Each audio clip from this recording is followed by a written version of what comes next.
말씀은 베드로전서 2장 4절부터 9절까지 말씀입니다.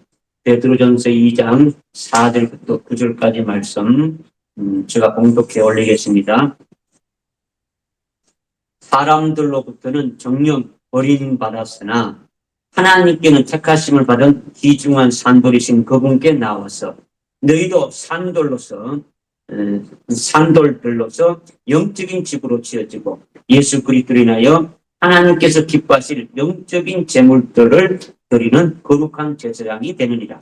그러므로 성경에도 이런 말씀이 있으니 보라 내가 택한 귀중한 모퉁이 돌을 시온에 두노니 그를 믿는 사람은 수치를 당하지 아니하리라고 하셨느니라. 그러므로 믿는 너희에게는 그가 귀중하나 불순종하는 자들에게는 건축자들이 버린 그 돌이 모퉁이의 머릿돌이 되고 또 실족하는 돌과 거치는 반석이 되었으니 곧 불순종함으로 말씀에 실족하는 자들에게니라. 그들은 또한 그렇게 되기로 정해졌느니라. 그러나 너희는 선택받은 세대요 왕같은 제사장이며 거룩한 민족이요 또 그에게 속한 친백성이니 이는 너희를 어둠에서 불러내어 그의 놀라운 빛으로 들어가게 하신 분의 덕을 너희로 선포하게 하려는 것이니라. 아멘.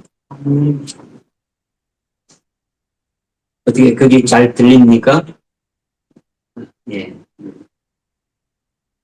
오늘 하나님 보석이 되게 하시는 역사에 대해서 우리가 서론적인 거 로마서 5장 1절 또 5절까지 말씀을 가지고 두 번의 말씀을 드렸고 그 다음에 이제 하나님 보석이 되게 한 역사를 오늘까지 7번 이렇게 이제 말씀을 드렸습니다. 드리고 있죠. 우리는 지금까지 하나님께서 우리를 하나님의 보석으로 만드시는 그 과정이 어떤 과정을 거쳐서 우리를 그렇게 하시는가를 이제 구체적으로 이제 베드로전서와 후서를 통해서 사도 베드로를 어떻게 그렇게 하셨는가를 우리가 깨닫고 살펴보고 있죠. 하나님께서는 우리에게 말씀을 통해서 아주 지극히 아주 영광된 것을 영적인 눈으로 이렇게 보여주시고 그 보배로운 그 목격을 아주 믿음의 실상으로 믿는 자들에게 하늘나라에 우리에게 예비해 주신 그것을 믿음의 눈으로 보게 하고 그것을 믿음의 실상으로 받아서 그것이 자기에게 이루어지기를 원하는 자들에게는 보배로운 시련과 연단의 그 과정을 거쳐서 우리 신령 속에 있는 아주 불순물과 찌꺼기들을 다 빼내가지고 온전한 아주 보배로운 믿음 위에 세워지게 해서 아주 순교할 자로 아주 딱 확정이 딱 이렇게 시켜주는 거죠. 보배로운 믿음이 되면은 아주 순교할 자로 확정이 된다는 것은 죽임당 어린 양의 생명책에 농명을 시키는 거죠. 그렇게 되면은 보배로운 그릇으로 사용하시는 거예요. 보배로운 그릇으로 사용하시다가 보배로운 피를 흘려 순교케 하신 후에 결국 하나님의 보석이 되게 하시는 거죠. 하늘나라에서 가장 귀한 보석인 예수님께서 아주 베드로를 하나님이 보석이 되게 하셨기 때문에 그것을 믿는 자는 베드로와 동일하게 하나님의 보석으로 만드신다라는 거예요. 이것을 우리가 지금까지 이제 깨닫고 있는 거죠. 이제 오늘 이제 최종적으로 마지막으로 이렇게 이제 여러분께 말씀드리는데 우리가 이제 말씀을 들은 이것이 그냥 이렇구나 이게 아니고 실제 내가 거기에 어느 단계에 지금 와 있고 내가 앞으로 어디까지 대입가 될 것인가를 깨닫고 그 길로 계속 이제 소망하면 달려나가야 되는 거죠. 우리가 본문에서 지금 4절부터 우리가 9절까지 읽었는데 4절 5절에서 이렇게 보게 되면 하나님이 가장 보배로운 산돌 예수님이 하나님의 가장 보배로운 산돌 즉 하나님의 살아있는 하나님의 그 살아있는 보석이라고 이렇게 말씀하고 있죠. 그죠? 보배로운 산돌이라는 거죠. 살아있는 돌 보배로운 그러니까 보배로운 산돌이신 그 예수님께 나오는 자들 역시 보배로운 산돌 즉 살아있는 보석이 되게 하신다 이렇게 말씀하고 있는 거예요. 성경에서 말씀하셨으니까 이거는 뭐 부도 내는 게 아니죠. 하나님이 그대로 믿는 자에게 그대로 하신다. 이거를 여러분이 믿고 이 말씀대로 이루어지기를 소망해야 되는 거죠. 하나님이 보석이 되어진다는 건요. 다른 말로 이렇게 표현하면은 신령한 영적인 집으로 지어지는 거예요. 여러분이 거룩한 도성 새 예루살렘 같은 그와 같은 집으로 지우신다라는 거예요. 그죠?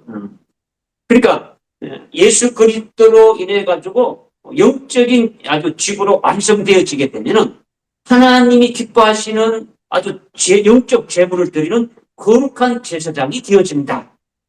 궁극적으로 하나님의 보석으로 영광을 누리며 아주 영생하는 자들이 되어진다. 이거를 지금 말씀하고 있는 거예요.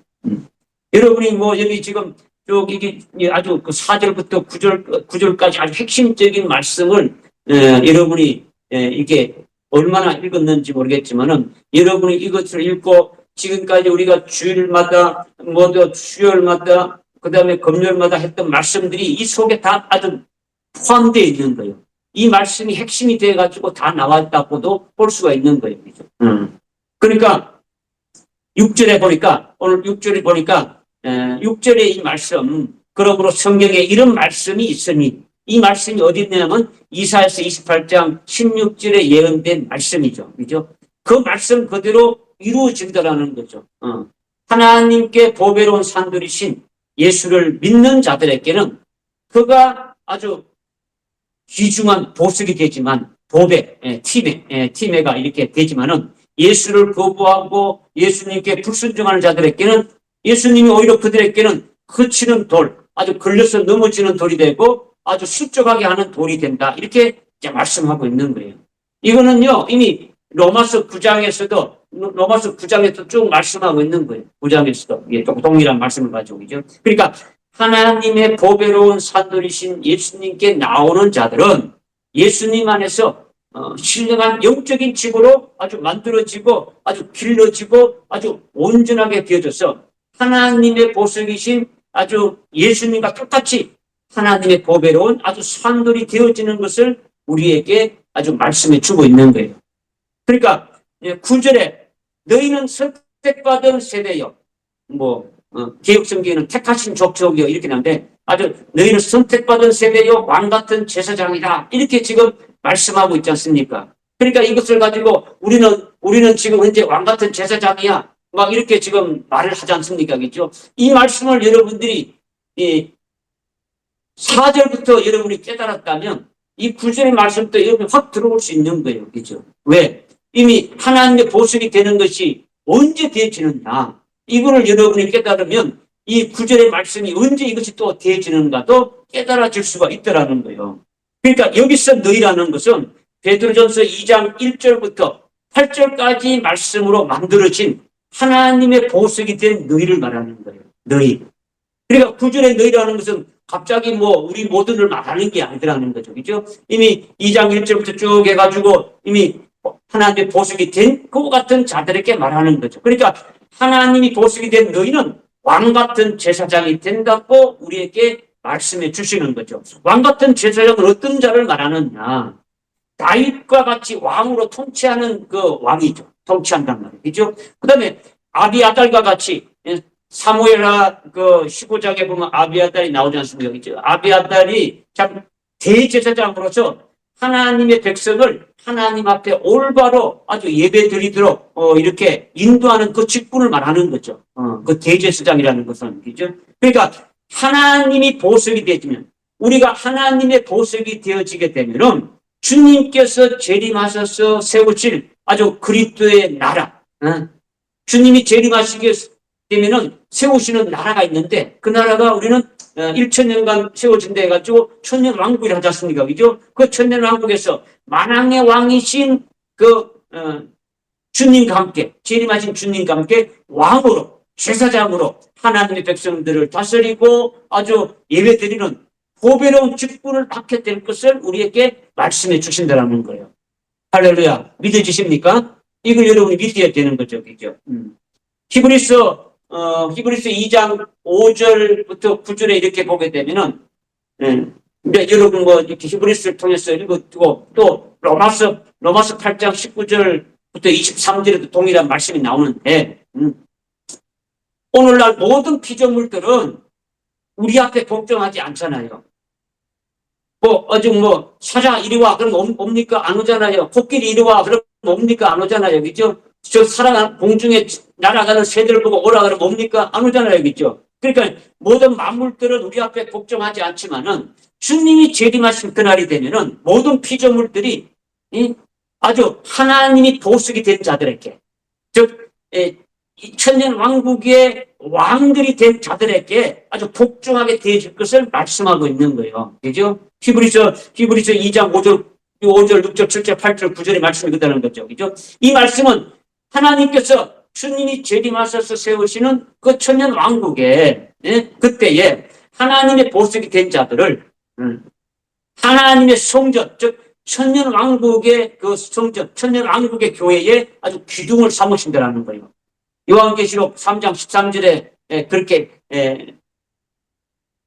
빌라델피아 교회 이기는 자들에게 그렇게 하신다 했지 않습니까? 그죠?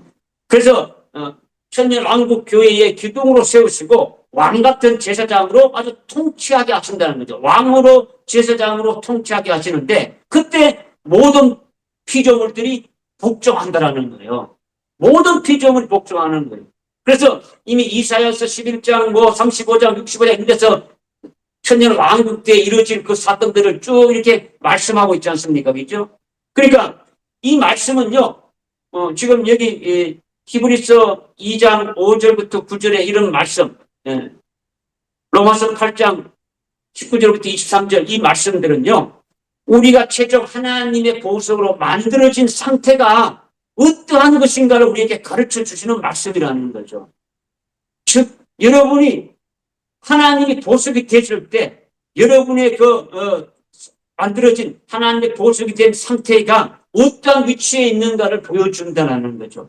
모든 만물이 천년왕국에 있는 모든 백성들이 다 이렇게 복종할 뿐만 아니라 모든 피조물들도 다 아주 복종하게 되어진다. 이거를 지금 말씀해 주고 있는 거죠. 무슨 말씀인지 깨달아집니까? 5절의 말씀이 자 우리 9절의 말씀이 본문에 너희는 선택받은 세대요 아주 왕같은 제사장이라 이렇게 말씀하신 것이 이 너희가 누군가를 지금 말씀드리는 거예요. 말씀드리는 거예요. 이제 깨달아집니까? 뭔가? 에스겔서 3장 8절부터 11절의 말씀을 여러분들이 아마 읽었을 거예요. 이렇게 말씀 주셨으니까. 보라 내가 하나님이 예수님이 주님께서 에스겔에게 지금 말씀하고 있는 거죠. 내가 내 얼굴을 그들의 얼굴들에 맞서도록 강하게 하고 내 이마를 그들의 이마에 맞서도록 강하게 했도다. 내가 내 이마를 부싯돌보다도 단단한 금강석 같게 하였으니 그들이 반역하는 집이라 할지라도 그들을 아주 두려워하지 말고 아주 그들의 용모에 놀라지도 말라. 또 내가 내게 말씀하기를 인자야 내가 네게 말하는 나의 모든 말을 내 마음에 받고 내 귀에 들으라. 가서 내 백성의 자손들 아주 사로잡힌 자들에게 가서 지금 포로된 자들이죠. 그죠? 바벨론에 지금 포로돼 와 있는 이스라엘 민족들을 말하는 거죠. 그들이 듣든지 아니 듣든지 그만두든지 간에 그에게 고하고 그들에게 이르기를 주 하나님께서 이같이 아주 말씀하신다 하라 하시더라. 그러니까 에스겔은 유다 백성들이 지금 포로로 와가지고 있는 그 시기에 그들을 하나님의 말씀으로 세운 대선지자예요. 지금 포로로 붙잡혀 와가지고 바벨론에 있는 그들을 이렇게 하나님의 말씀으로 계속 세우는 그 같은 선지자라는 거죠. 하나님께서 에스겔 선지자의 이 말을 금강석 같이 했다는 거예요. 금강석 같이 했다. 에스겔의 속 중심을 아주 금강석 같이 아주 단단하게 만들었다는 의미예요. 그냥 이마에다 그냥 이렇게 금강석을 이렇게 했던 게 아니라 그 에스겔의 마음을 속 중심을 아주 금강석 같이 아주 단단하게 했다라는 거죠. 사람의 신체 부위에 많이 머리끝부터 발끝까지 다 있지만은 그 중에서도 사람을 대표하는 그 부위가 얼굴이잖아요. 그죠? 얼굴. 그죠? 탁구 선수가 아무리 손으로 열심히 우승을 해도 얼굴이 나타나는 거죠. 축구 선수가 발로 열심히 골을 넣어도 그 영광을 받는 거는 얼굴이 받는단 말이에요. 그죠? 얼굴이다. 근데 얼굴 중에서 대표하는 게 뭐냐면 이마예요. 이마. 그죠? 이마죠. 그죠? 그러니까, 마지막 때 하나님의 쓰실 종들도 이마에다가 이를 치는 거예요. 이마에다 치는 거죠. 그죠? 그러니까 하나님께서 에스겔에게 아주 이마에 금광석같이 했다는 것은 너는 내 것이다 하고 이마에다가 인을 치고 아주 부싯돌보다 더 단단한 금광석 같게 해가지고 아주 무엇이라도 아주 깨뜨릴 수 없는 그런 선지자로 세웠더라는 거죠. 어느 누구도 대적할 수 없고 어느 누구도 아주 넘겨뜨릴 수 없는 그런 아주 선지자로 세웠더라는 거죠. 당시 바벨론 포로로 잡혀간 유다 백성들은 마음이 아주 워낙 완악해가지고 하나님의 말씀을 아주 듣지 않고 거부하면서 하나님의 보낸 선지자들을 아주 배척하는 그와 같은 아주 상태에 있기 때문에 하나님께서 에스겔을 아주 금강석 같이 만들어서 유다 백성들에게 보내서 그들이 듣든지 아니 듣든지 아주 염려하지 말고 아주 배짱을 튼튼히 아주 두둑하게 담대하게 해서 하나님의 말씀을 전하라. 이렇게 하신 거예요. 어떤 방해나 대적자가 있어도 하나님의 말씀과 에스겔을 아주 무너뜨릴 수 없도록 하나님께서 아주 보장하시겠다. 이렇게 지금 말씀하시고 보내는 거예요. 여러분이 아는 금강석이라는 거는 다이아몬드예요. 다이아몬드. 그죠? 그러니까 100% 탄소로 이렇게 이루어진 아주 팔면체지 않습니까? 그죠? 그러니까 아무리 두드려도 부서뜨려도 잘 끼어지지 않는 것. 가장 단단한 돌이 아주 금강석이고 가장 비싼 돌이 금강석이라는 거죠. 요즘 말로 다이아몬드적이죠. 하나님께서 에스겔을 그렇게 아주 단단한 금강석 같게 해서 하나님의 뜻을 이루신 것처럼 보잘것없는 우리도 저와 여러분도 아주 견고하고 값진 아주 금강석같이 보배로운 산돌로 만드시겠다는 말씀을 우리에게 해주시는 거예요. 할렐루야. 깨달으십니까?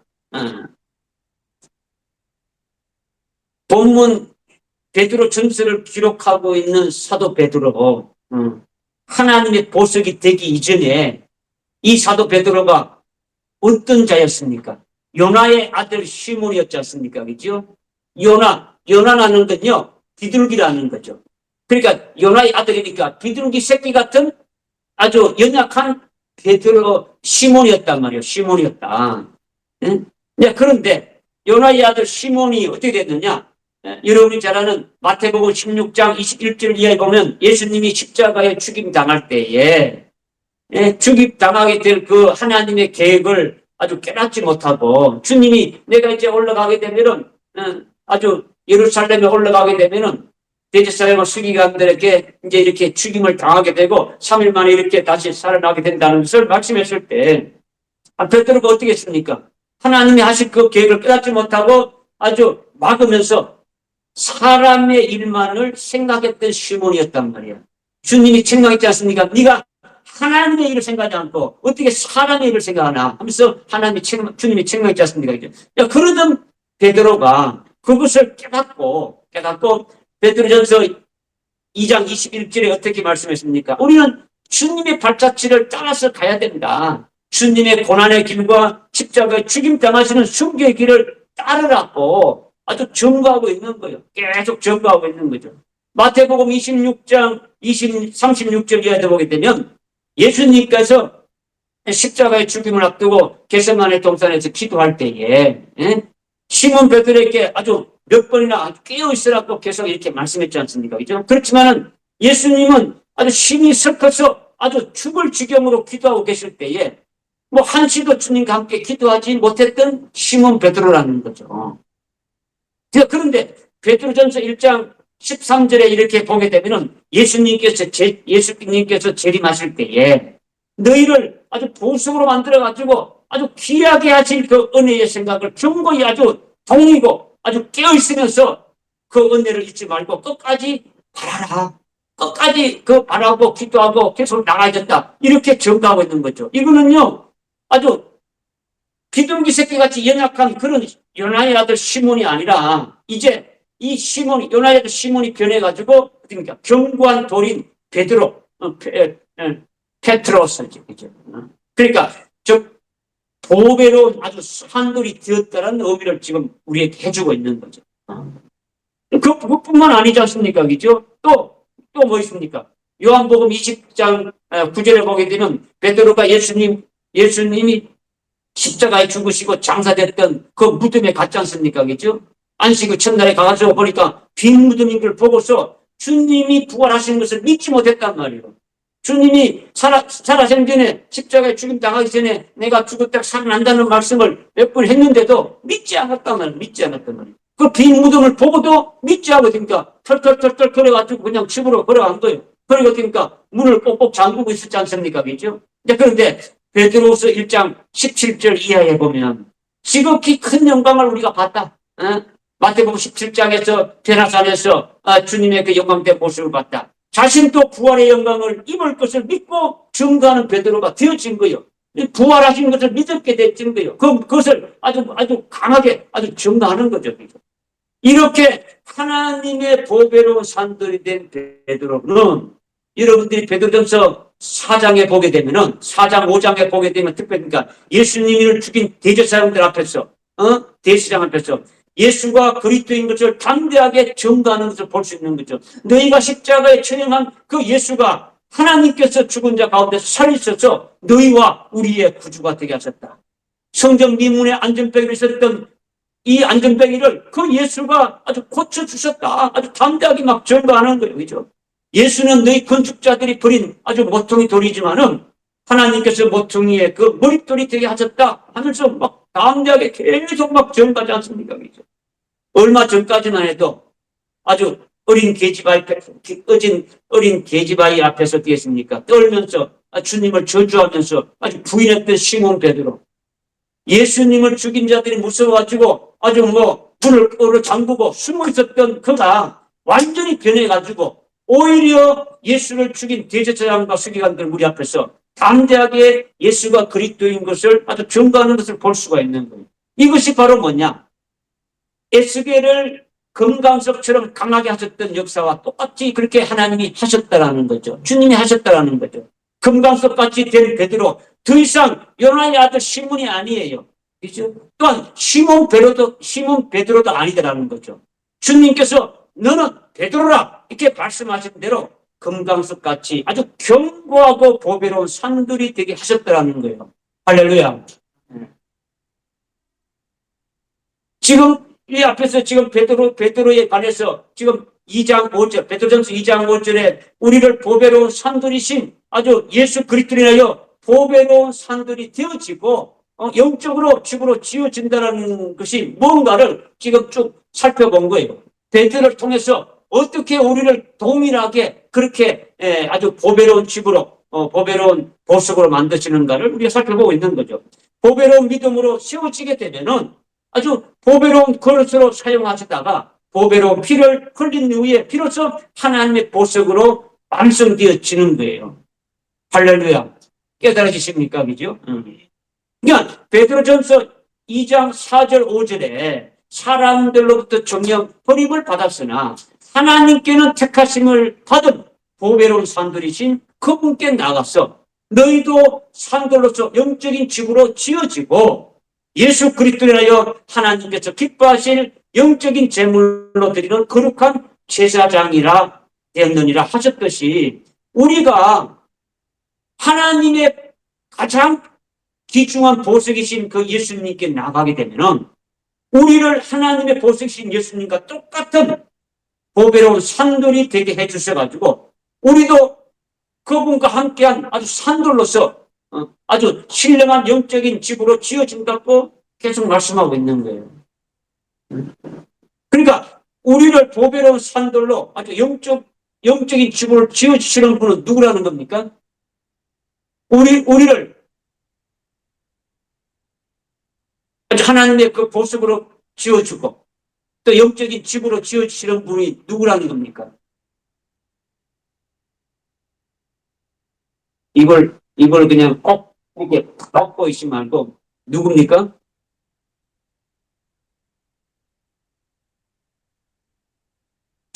예수 그리스도가 우리의 집을 지어주시는 분이죠. 우리가 예수를 믿으면 예수님께서 우리를 거처로 이렇게 삼으시고 우리를 그의 집이 되어지는 거예요. 우리는 주님이 와 계신 심령 성전이 되어지는 거죠. 그의 집이 되어지는 거죠. 이런 아파트 집이 아니라 이런 단독주택 그런 집을 말하는 게 아니고 주님이 와 계시는 집이 되어지는 거죠. 히브리서 3장 6절에도 분명히 말씀하고 있지 않습니까? 그죠? 그러니까 그렇게 되면은 재림하실 예수님을 맞이하는 무너지지 않는 신령한 집으로 예수님께서 지어주시는 거예요. 재림하실 예수님이 지어주시는 분은 그분이 오셔서 아주 그분이 신랑으로 오고 우리는 그의 신부로 되어지는 그와 같은 집으로 아주 지어진다라는 거예요. 히브리서 3장 6절에서 우리의 소망의 확신, 우리의 소망의 확신을 굳게 붙들으면 우리의 소망의 확신이 뭡니까? 여러분의 소망의 확신이 뭡니까? 주님 재림시 아주 첫째 부활을 소망하지 않습니까?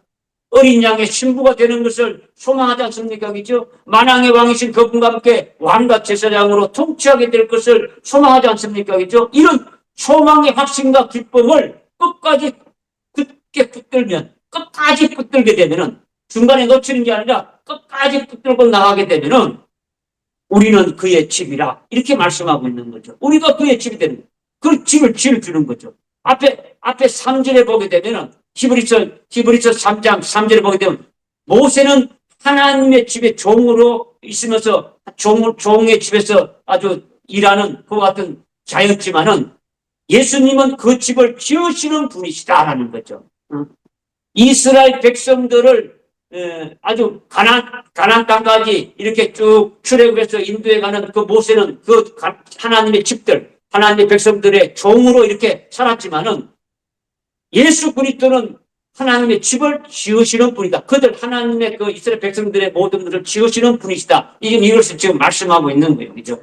그러니까 모세보다도 그리스도가 더 아주 존귀하신 분이다라는 거예요. 바로 그 예수 그리스도가 우리를 그분이 거처하는 신령한 영적인 집으로 지으시는 분이심을 말씀하고 있는 거예요. 믿어지십니까? 우리의 육신이 거하는 집은 사람이 짓죠. 뭐 아파트라든가 이런 걸 사람이 짓지 않습니까? 그죠? 우리 육신의 몸은 부모로부터 이렇게 받았죠. 부모로부터 받아가지고 결국은 흙으로 이렇게 돌아가지만은 우리의 영적인 집은 누가 짓느냐? 예수 그리스도가 지으신다는 거예요. 그러니까 우리가 하늘나라 최고의 영광에 이르는 소망의 확신과 아주 기쁨을 끝까지 붙들면은 그리스도께서 우리를 아주 신령한 영적인 집으로 완성시켜서 우리를 하나님의 보석이 되게 하신다라는 거예요. 하나님의 보석이 되게 한다는 것은 결국은 거룩한 도성 새 예루살렘의 그 영광을 받는 그와 같은 자가 되게 하신다라는 거예요. 그러니까 우리가 도중에 그 주님이 하신 그 말씀과 주님의 그 인도함을 거부하게 되면은 우리는 그의 영적인 집이 되지 못하고 결국 주님이 재림하실 때에 신랑 예수를 맞이하지 못하게 되어진다라는 거예요. 그러니까 신령한 영적인 집으로 지어지는 것은 마치 아주 그리스도의 신부가 된다는 것과 같은 의미라는 거예요. 어린 양의 아내와 되는 것이다 이거예요. 무슨 말인지 깨달아지십니까? 그죠? 히브리서 3장 14절에서도 우리가 처음 확신을 끝까지 견고하게 붙들면은 그리스도께서 참여하는 자가 된다고 말씀하고 있지 않습니까? 그죠? 그 예수님께 참여하는 자가 된다는 건요. 예수님이 재림하실 때에 그에게 붙은 자, 그를 맞이하는 자가 되신다. 이거를 지금 의미해 주고 있는 거예요. 그걸 말씀해 주고 있는 거예요. 현재 우리가 예수를 믿으면 믿음 안에서 예수님과 함께하는 자지만은 그러나 우리가 예수님으로 인해 가지고 신령한 영적으로 집으로 아주 완성되어진다면 주님이 재림하실 때에 그를 맞이할 수 있는 자가 되어진다는 거죠. 그러니까 보배로운 산돌이신 예수님께 나오면은 우리는 보배로운 산돌로서 아주 신령한 영적인 집으로 이렇게 지어지고 또 예수님을 통해서 하나님이 기뻐하시는 영적인 제물을 드리는 거룩한 제사장이 되어진다. 이것을 말씀하고 있는 거예요.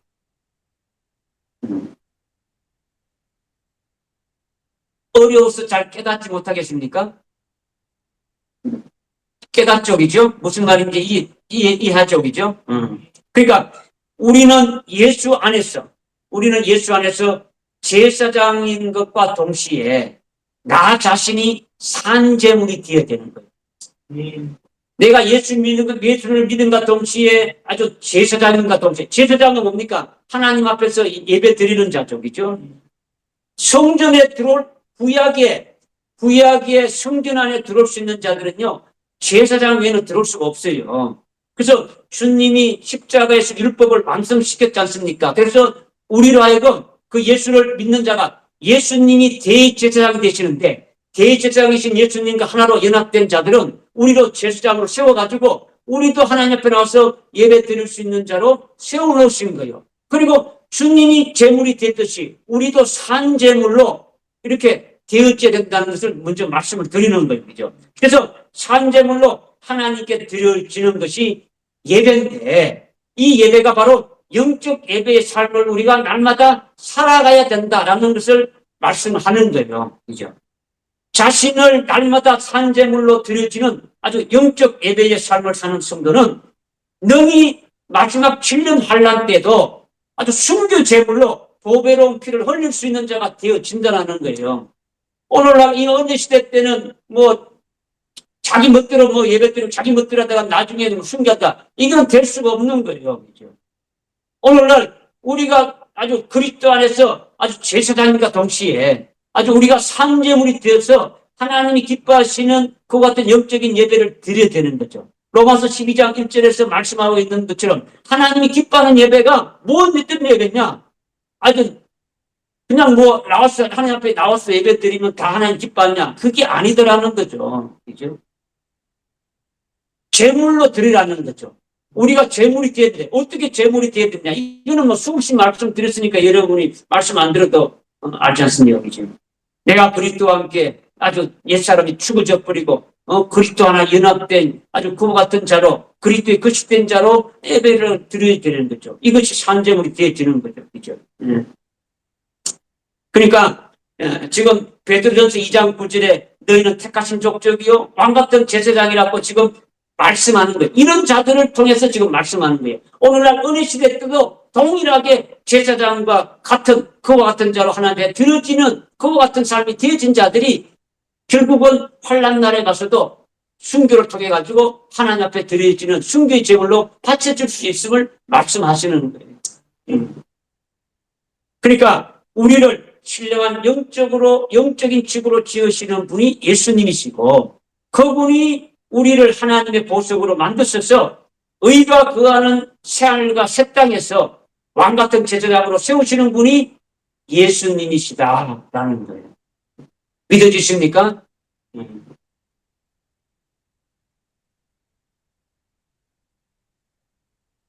욥기서 23장 10절부터 14절에 말씀하고 있지 않습니까? 그죠? 읽지 않아도 여러분이 읽은 거로 생각하고 말씀을 드리면 욥기서 23장 10절에 보게 되면 욥은 예수님께서 하나님께서 자신이 택한 길을 아주 알고 계신다. 이렇게 지금 말씀하고 있잖아요. 그죠? 자신이 택한 길은 바로 예수님께서 이루시려고 미리 계획해 놓으시고 정해 놓으신 그 하나님의 뜻을 말하는 거예요. 하나님의 뜻을. 그죠? 하나님께서 이미 창세 전에 그리스도 안에서 아주 거룩하고 흠없게 하실 것을 계획하시고 그 하나님의 뜻은 우리에게 아주 하늘나라에 아주 영광된 이루 말할 수 없는 아주 우리를 위해서 간직해 두신 것이 있더라는 거예요. 엄청난 영광된 것이 있더라는 거예요. 우리에게 예비된 영광인 그 하나님의 보석으로 만드신다라는 거예요. 하늘나라에 우리를 위해서 영광이 예배됐다는 것은 우리를 하나님의 보석으로 만드신다라는 거예요.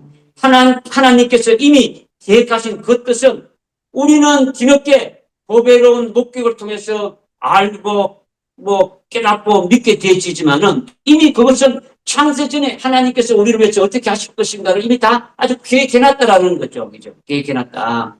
이것을 10절에서 욥이 이제 고백하고 있는 거예요. 하나님께서 자신의 택한 길을 알고 계신다고 쭉 이렇게 좀 말하고 있는 거예요. 그래서 11절에 보게 되면 자신을 하나님의 보석되게 이루시는 주님의 발걸음을 아주 놓치지 않고 따랐다라는 거죠.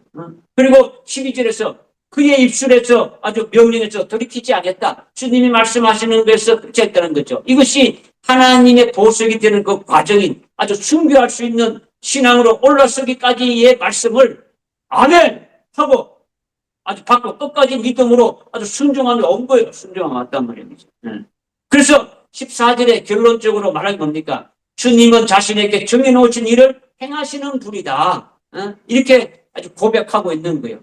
우리를 영적인 집으로 하나님의 보석으로 미리 뜻을 정해두신 대로 이루시는 분이 누구냐? 예수님이라는 거죠. 뭐 이렇게 봐가지고 마음에 들면 해주고 마음에 안 들면 이게 아니더라는 거죠. 이미 우리를 위해 하나님이 하신 그 계획대로 이루어가시고 있더라는 거죠. 세상의 보석도 귀하고 좋은 것이지만은 하늘나라 하나님의 보석은요, 이 세상과의 보석과는 아주 비교도 할 수 없는 아주 존귀함과 영광이 있는 거예요. 우리가 하나님의 보석의 영광을 누리는 것이 바로 하나님의 영광된 생명으로, 하나님의 그 생명, 하나님의 생명은 그냥 뭐하지 못해서 살아가는 그 생명이 아니지 않습니까? 그죠? 하나님 아주 영광 가운데 있는데 그분이 생명이라는 거죠. 조의 생명이라는 거죠. 아주 영원히 존귀케 사는 분이에요. 하늘나라에서. 그죠? 지금 우리의 그 영원한 생명은 그리스도 안에서 지금 감춰져 있더라는 거죠. 우리의 그 영적인 생명은 지금 그리스도 안에서 감춰져 있다가 그 생명이 주님이 재림하실 때에 주님과 똑같은 영광된 몸으로 나타나게 되어진다. 이걸 지금 말씀하시는 거죠.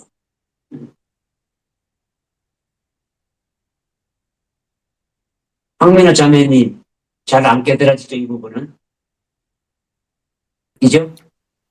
어떤 부분은 깨달아서 찾아보죠. 어떤 골로새 부분은 3장 합시다. 골로새 3장.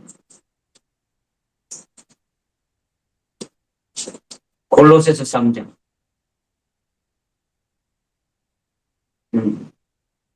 골로새 3장 1절에 그러므로 너희가 그리스도와 함께 살아났으면 위에 있는 것들을 구하라. 거기에는 그리스도께서 하나님의 오른편에 앉아 계시니라. 위에 있는 것들에 너희 마음을 두고 땅에 있는 것들에 마음을 두지 마라. 이는 너희가 죽었고 또 너희 생명이 그리스도와 함께 하나님 안에 감춰졌기 때문이다.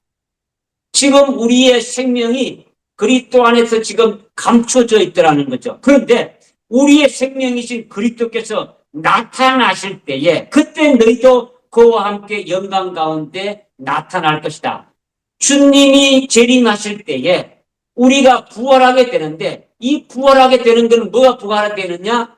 우리 육체가 부활하는 게 아니라 우리 속에 있는 영이 부활하는 것이 아니라 영 속에 있는 생명이 몸을 입게 되어지는 것이 아주 부활체라는 거예요. 그 생명이 나타나는 것이 우리 부활의 모습으로 그리스도의 신부로 어린 양의 아내로 나타나게 되어진다는 거예요. 믿어지십니까? 황민 자매님? 그죠? 그러니까 지금 뭘 말씀드리느냐? 우리가 하나님의 보석으로 영광을 누린다라는 것은 하나님의 영광된 생명으로 아주 영광스럽게 사시는 그 하나님의 그 생명이 우리 속에 있는데 이 생명이 지금은 그리스도 안에서 지금 감춰져 가지고 그 생명이 어떤지 모르지만은 주님이 재림하실 때에 우리 생명이 아주 몸을 입고 딱 이렇게 볼 수 있도록 나타나게 되어진다. 이걸 말씀하시는 거예요. 깨달아집니까? 네. 지금까지 말씀드리는 건요, 우리를 하나님의 보석으로 만드는 과정을 지금 어떻게 하셨느냐를 갖다가 지금 말씀드렸어요. 지금 우리를 어떻게 하나님이 베드로를 통해서 하신 것처럼 우리를 어떻게 하나님이 우리를 보석이 되게 하셨느냐 하는 거예요. 근데 이제부터 말씀드리는 것은 하나님이 보석이 된 나의 모습이 어떠한가. 하나님의 보석이 되어졌다면 나의 모습은 어떠한가를 믿음의 눈으로 그 실상으로 보게 하시는 거예요. 내가 하나님의 보석이 되어졌을 때 나의 모습은 어떤 것이냐라는 거죠. 그죠? 요한계시록 21장 1절, 2절 또 쭉 말씀을 우리가 다 읽을 수 있는데 뭐 다 읽을 수 없으니까 몇 구절을 해가지고 여러분들에게 말씀드렸지 않습니까? 그죠? 21장 1절과 2절 말씀, 9절부터 14절의 말씀, 19절부터 21절 말씀을 요약해가지고 여러분들에게 읽으라고 말씀을 드린 거예요. 그죠? 이 말씀은요, 내가 하나님의 보석으로 완성된 상태를 말하고 있는 거예요. 여러분 자신이 하나님의 보석이 되어졌을 때에 그 모습이 어떤 모습인가를 말씀하는 거죠. 이것은 뭐 새하늘과 새 땅이라고도 부르기도 하고 거룩한 도성 새 예루살렘이라고 부르기도 하고 어린 양의 아내라고 또 이렇게 부르는 거예요. 그런다 그죠. 새하늘과 새 땅이나 새 예루살렘이나 아주 어린 양의 아내나 같은 보석으로 된 아주 그리스도의 아내를 지금 말씀하고 있는 거죠. 말씀하고 있는 거죠. 한마디로 한다면 하나님의 보석으로 완성된 나는 가장 아주 영광된 몸을 입은 자라는 거죠. 가장 귀한 보석 같고 벽옥 같고 뭐 수정 같고 아주 12진주문 있는 그 아주 기초 속에 12보석 감장된 아주 새 예루살렘의 보석성임을 아주 말씀해 주고 있는 거예요. 많은 사람들이 이것이 이제 혼동하는 거죠. 어린 양의 아내가 왜 보석성이냐.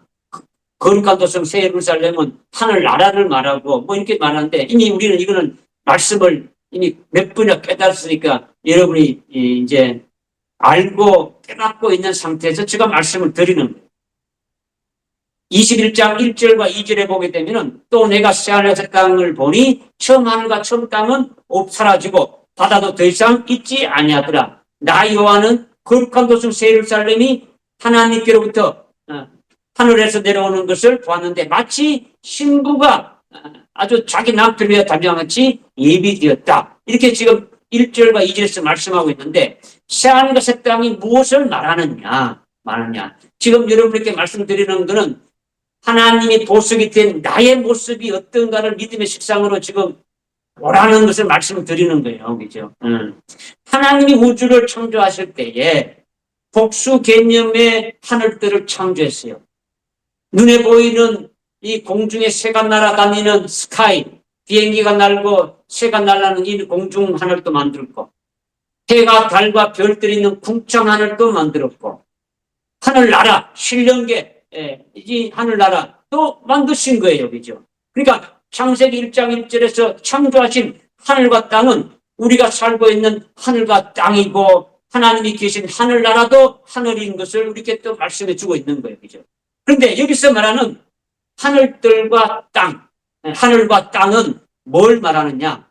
천국을 말하거나 새롭게 된 천년왕국을 말하는 게 아니에요. 그러니까 여러분에게 지금 베드로후서 3장 13절에 주님이 재림하시게 되면은 의가 구하는 새하늘과 새 땅을 아주 이렇게 보는 거하고 지금 요한계시록 21장 1절 2절에서 말하는 새하늘과 새 땅은 또 글자, 문자적으로는 똑같은데 완전히 다르다라는 것을 여러분이 깨달으라고 이렇게 차이가 뭐냐 해석막 그래가지고 여러분에게 이제 해준 거예요. 그죠? 황민아 자매님 잘 모르죠? 이것도. 그죠? 이제 알게 될 거예요. 이제 가르쳐 주는 사람들이 있으니까. 얘는 이제 모르신다고 하니까 아마 가르쳐 줄 거예요. 먼저 안 사람이 가르쳐 줄 거예요. 그죠? 새하늘과 새 땅은, 하늘 나라에서 하나님과 같이 아주 사는 영광으로 하늘나라의 그 유업과 아주 의와 희락과 화평을 누리면서 아주 최고의 영광을 입고 사는 것을 말하는 거예요. 그러니까 새하늘과 새 땅은 부활하신 예수님과 똑같은 부활체의 몸으로 아주 신령한 몸을 입은 것을 말씀하는 것이고 하늘의 영광을 직접 누리면서 하늘에서 사는 거예요. 그러니까 주님께서 재림하실 때에 아주 맞이하게 되는 새하늘과 새 땅이 뭐냐? 주님이 재림하실 때의 새하늘이라는 것은 하늘나라의 영광과 하늘나라에서 아주 살 것을 소망하고 살다가 그 소망하던 영광을 직접 우리 몸으로 입는 거예요. 우리가 이 땅에 살아갈 때에 하늘나라의 그 엄청난 그 영광을 소망하고 살다가 주님이 재림하실 때에 그 영광된 그 영광을 우리가 직접 입게 되지는 거죠. 그냥 뭐 몸뚱아리만 이렇게 가는 게 아니에요. 그죠? 하나님의 영광을 입혀주시는 거예요. 그죠? 이것이 하늘이라는 거죠. 땅은 뭐냐? 영원히 썩지 않는 신령한 몸으로 부활체로 이렇게 바뀌어지는 거죠. 신령한 몸을 입게 되어지는 거죠. 이것이 새 땅이 되어짐을 말씀하고 있는 거예요. 이것이 2장 1절에 말씀하신 것을 2절에서 또 이렇게 풀어주고 있는 거예요. 계속 똑같이 풀어주고 있는 거죠. 반면에 이 세상에 영광된 것을 추구하고 살아가는 자들은 옛 하늘이라는 거죠. 예탄. 이 땅에서 우리가 살아갈 때에 아주 세상의 영광된 것들을 추구하고 살아가는 것들은 뭡니까? 뭐라는 겁니까? 예탄을이라는 거죠. 이 땅에 살면서 하늘나라의 그 영광을 소망하고 영광을 소망하는 것이 실제 이제 주님이 재림하실 때에 그 영광을 입혀주는 상태가 되어지게 되면 이것이 새하늘이 되어지는 거예요. 그죠? 그 다음에 그리스도 안에서 죽어지지 않고 옛사람이 죽어져야 되는데 죽어지지 않고 옛사람으로 사는 혈육의 몸은 옛 땅이라는 거죠. 옛 땅. 그런데 완전히 새로운 아주 신령한 몸으로 부활체로 이렇게 몸으로 바뀌어지는 것이 아주 새 땅이라는 거예요. 새 땅. 그러니까 그리스도 안에서 새 피조물로 이 땅에 살아가는 자는요.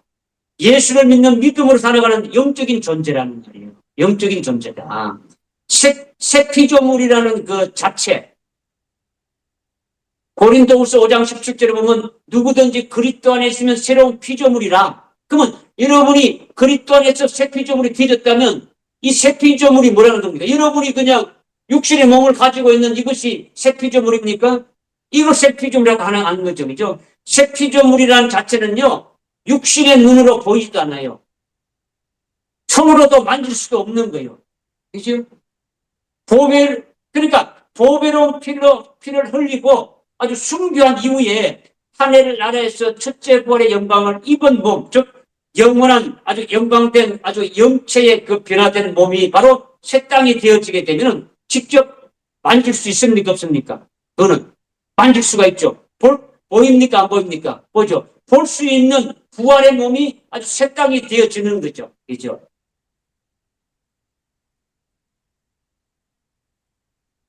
지금 여러분에게 지금 설명을 드리는 것이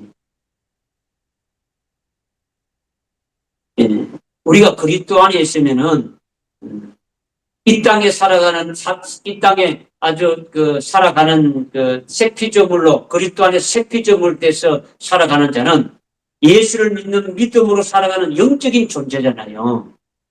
이 육적인 존재가 아니란 말이에요. 새 피조물이라는 것은 영적인 존재를 말하는 거예요. 이 영적인 존재는 만질 수도 없고 볼 수도 없는 거예요. 믿음의 눈으로만이 알 수가 있는 거예요. 그죠? 믿음의 눈으로 알 수가 있는 거죠. 그죠? 우리가 이 땅에서 하늘나라의 것을 소망하고 하늘나라의 영광을 소망하고 있지만 이거는 실제 나에게 내가 받은 것은 아니단 말이에요. 그죠? 그러나 실제 부활의 몸을 입게 돼서 부활의 몸에다가 이 영광을 입혀주게 되면 그때는 됩니까? 볼 수 있고 만질 수 있고 다 있다 된다는 거죠. 하여튼 뭐 여러분들이 깨달아지지 않는 부분도 있고 깨달아지는 부분도 있는데 하여튼 혈육의 몸으로 계셨던 예수님께서 부활하셔서 입으신 몸이 새 땅이에요. 새 땅. 현재 혈육체인 우리 육신에서 육신은 없어지고 영도 껍질처럼 아주 벗겨지는 거예요. 영은 없어지는 거예요. 영은 피조물이란 말이에요. 피조물. 하나님의 생명으로 우리를 낳으셨는데 이 생명이 자라도록 하기 위해서 영을 만들어서 입히신 거기 때문에 영도 피조물이란 말이에요. 영이 몸을 입는 게 아니고 생명이 몸을 입는 거예요. 그러니까 예수님이 부활하신 것은 생명이 몸을 입은 거단 말이에요. 예수님 자체가 생명이에요. 하나님 자체가 생명이다. 하나님의 본질이 생명이라는 거죠. 우리도 동일하게 생명이 몸을 입게 되어진단 말이에요. 우리라는 그 실체는 육도 아니에요. 육은 죽으면 흙으로 들어가는 거예요.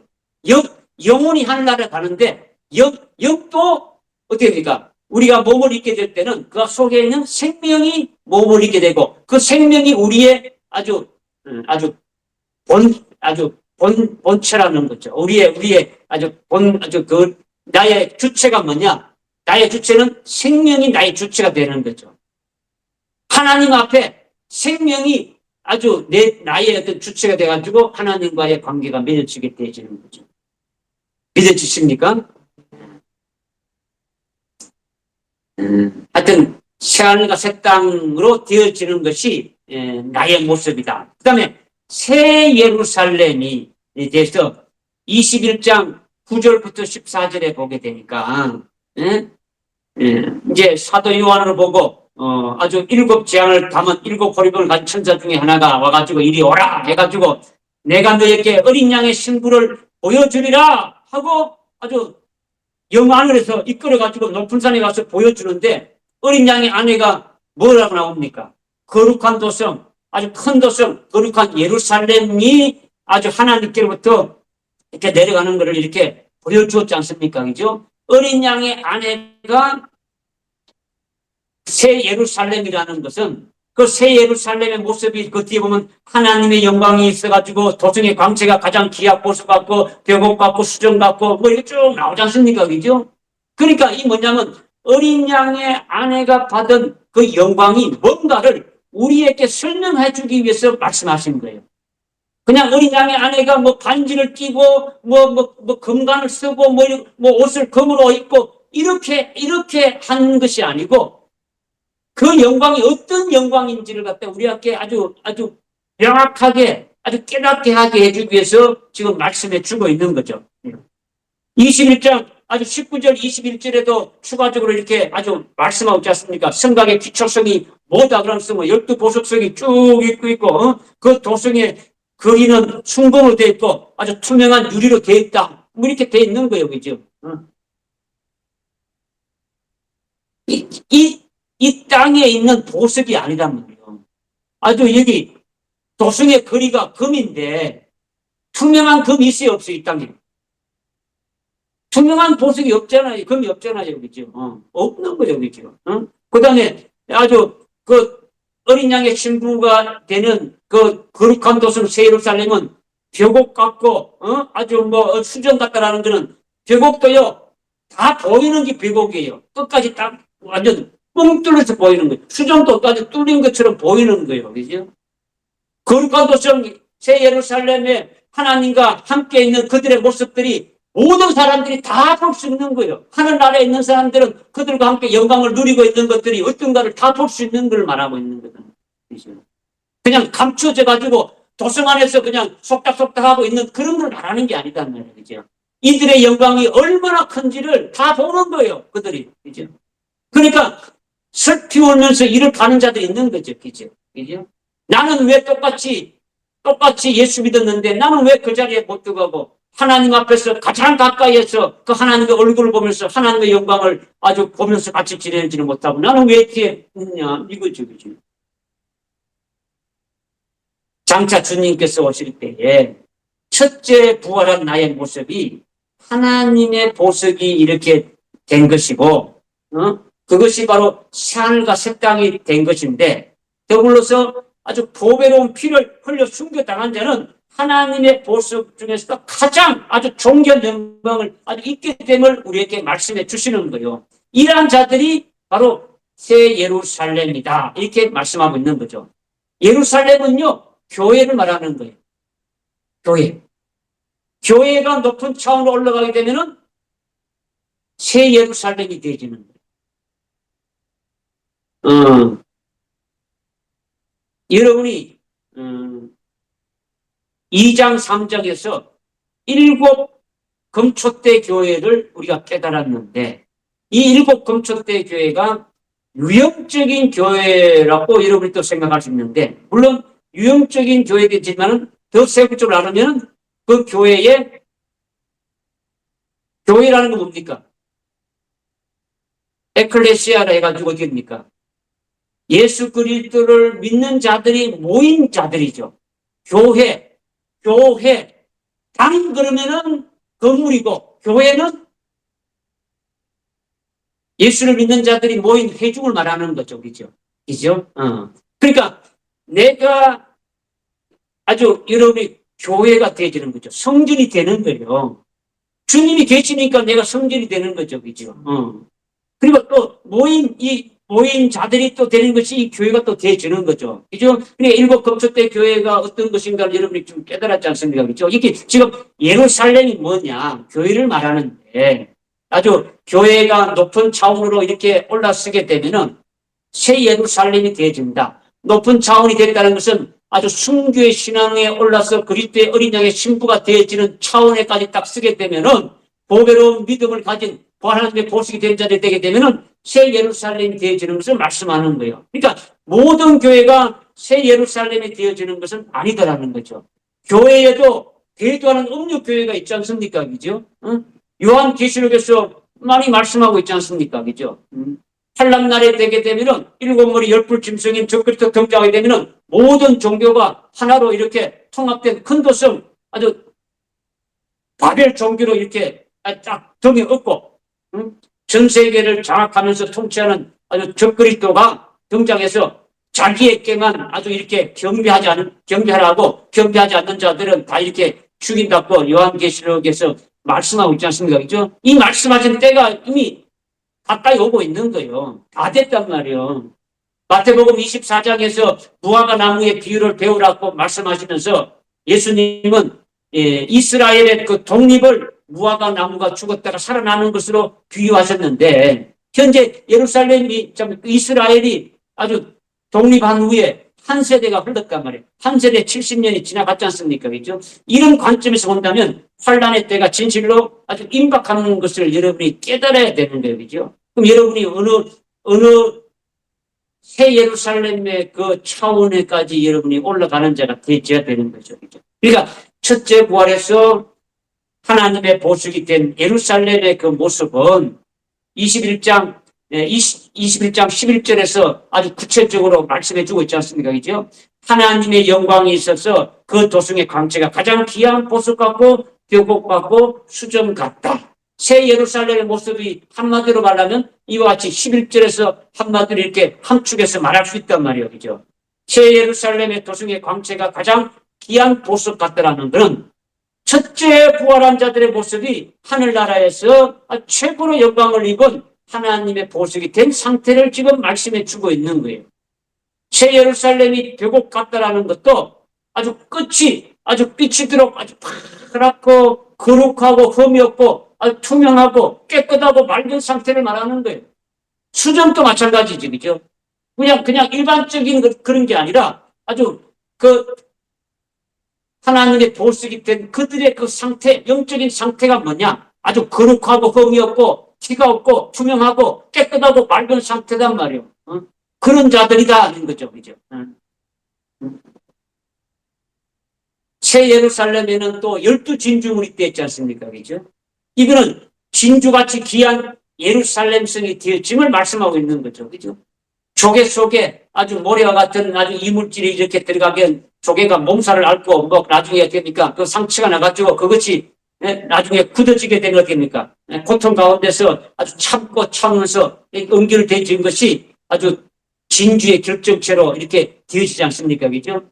하나님께서 내게 주신 아주 보배로운 실험과 아주 연단의 과정을 거쳐가지고 아주 진주 보석으로 완성되어지는 거죠. 근데 그렇게 되면은 진주의 12문을 통해서만이 새 예루살렘 속으로 들어가는 거예요. 그렇죠? 이러듯이 환란날의 순교 과정을 거친 자들만이 아주 진정하게 빛나는 아주 귀한 하나님의 보석이 되어서 들어가게 되심을 말씀하고 있는 거죠. 깨달아집니까? 이와 같은 자들이 어린 양의 아내다라고 이제 21장 9절에서 아주 이렇게 말씀하고 있지 않습니까? 그죠? 예수님께서 재림하실 때 아주 재림하실 예수 그리스도를 신랑으로 이렇게 맞이하는 어린 양의 아내가 어떤 자들이냐? 아주 새하늘과 새 땅의 부활의 몸으로 아주 변화된 자들이다. 그들이 바로 어린 양의 아내가 받는 그 영광은 아주 순교자의 아주 영광, 순교자의 영광 플러스 이 땅에서 여러분이 생활하면서 아주 믿음으로 생활하면서 열매 맺은 그 영광까지 더해지게 되어지는 거죠. 첫째 부활하는 자들에게 입혀지는 것은 부활의 영광에다가 이 땅에서 열매 맺은 모든 것들이 다 영광으로 입혀지는 거예요. 이 땅에서 열매 맺은 것이 믿음으로 열매 맺은 것들이 다 비춰지는 거죠. 각자 다 다른 거예요. 똑같은 게 하나도 없어요. 이 땅에서 열매 맺은 대로 되어지는 거죠. 그리고 나아가서 천년 왕국에서 이들이 1000년 동안 아주 왕과 제사장으로 아주 열매 맺는 그 사역을 할 때에 열매 맺게 되어지죠. 그죠? 그 열매 맺는 것이 매일매일 열매 맺는 것이 더해지게 되어지는 거죠. 그러니까 이들의 그 영광은요, 이루 말할 수가 없는 거예요. 이루 말할 수가 없는 거죠. 그죠? 이 영광의 아름다움을 거룩한 도성 새 예루살렘 보석성으로 우리에게 보여주신 것이다라는 거예요. 보여주신 것이다. 그리스도의 신부인 어린 양의 안에는 이렇게 하나님의 보석으로 아주 찬란한 빛을 아주 바라게 되어지는 거예요. 내 자신이, 여러분 자신이 아주 새하늘과 새 땅이 된 모습의 감체는 이 세상의 어떤 보석보다도 매우 아주 빛나고 매우 값진 존재예요. 이제 비교할 수가 없는 거예요. 이 땅의 어떤 보석이라도 뭐 그것과 비교가 안 되어지는 거죠. 로마서 8장 17절 18절에 우리는 그리스도와 함께 공동 상속자인데 주님과 함께 아주 영광을 아주 받게 된다. 주님이 하나님 보좌 앞에서 영광을 받고 있는데 아주 똑같은 영광을 받게 된다니까 여러분이 그냥 생각하게 되면 그냥 대충 뭐 그저 그렇겠지 이것이 아니다라는 거죠. 주님이 하나님 보좌 앞에 영광 받고 있는 영광이 어떤가를 여러분이 믿음의 식상으로 깨닫는 자가 되면 나도 그와 같은 동일한 영광을 받게 되어지는 거죠. 황민아 자매님, 빌립보서 3장 21절 읽어보십시오. 빌립보서 3장 21절.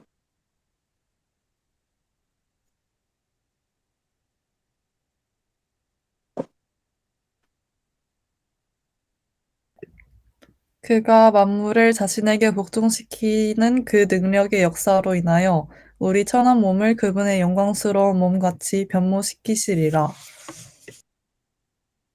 들립니까? 잘 안 들리는 것 같은데, 예, 하여튼 뭐, 자, 이렇게, 예, 우리 천한 몸을 주님이 나타났을 때, 우리 천한 몸을 어떻게 한다고요? 그분의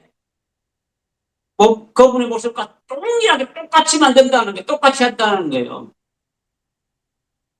믿으십니까? 믿어야 되죠.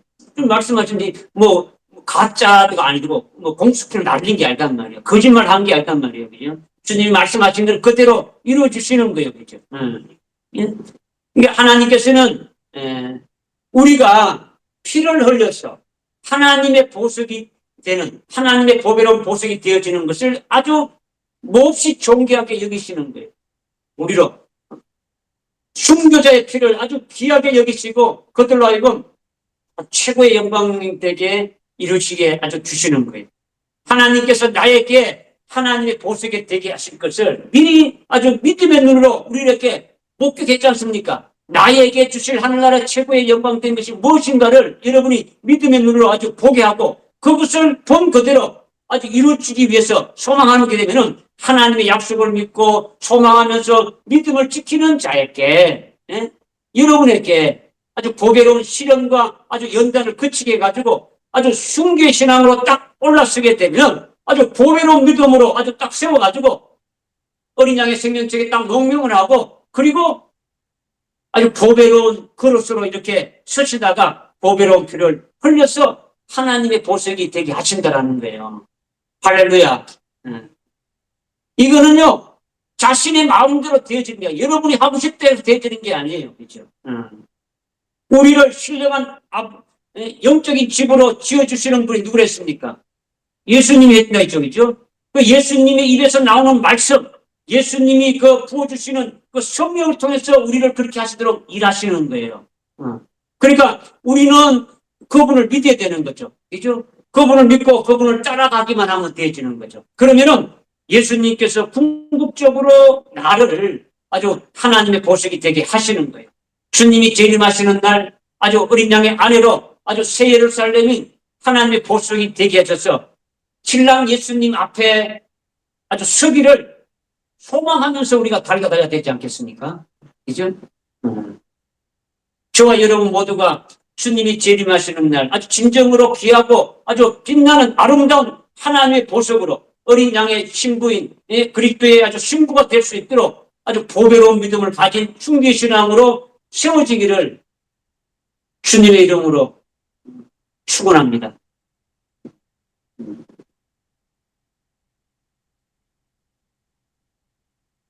여러분이 말씀을 이제 여러분에게 말씀을 다 드렸어요. 지금 7 과정을 거쳐서 우리로 하여금 하나님의 보석이 되게 하신다는 역사를 이제 말씀을 드렸는데, 여러분의 그 위치가 어느 단계에 있는지도 여러분 스스로 알 수 있어요. 그리고 뭘 더 이렇게 하나님 앞에 구하면서 나가야 될 것인지도 나오고 있는 거예요. 이것이 여러분의 그냥 머리로 지식으로 그만 꽉 알고 있고 그냥 나는 삶은 나의 어떤 믿음의 실상으로 이렇게 되지 않으면 이건 아무 소용이 없는 거예요. 이거는요 화만 되는 거예요. 그렇게 되는 거죠. 그것이 아니라 믿음의 실상으로 받아서 그것을 소망하면서 나가야 되는 거예요.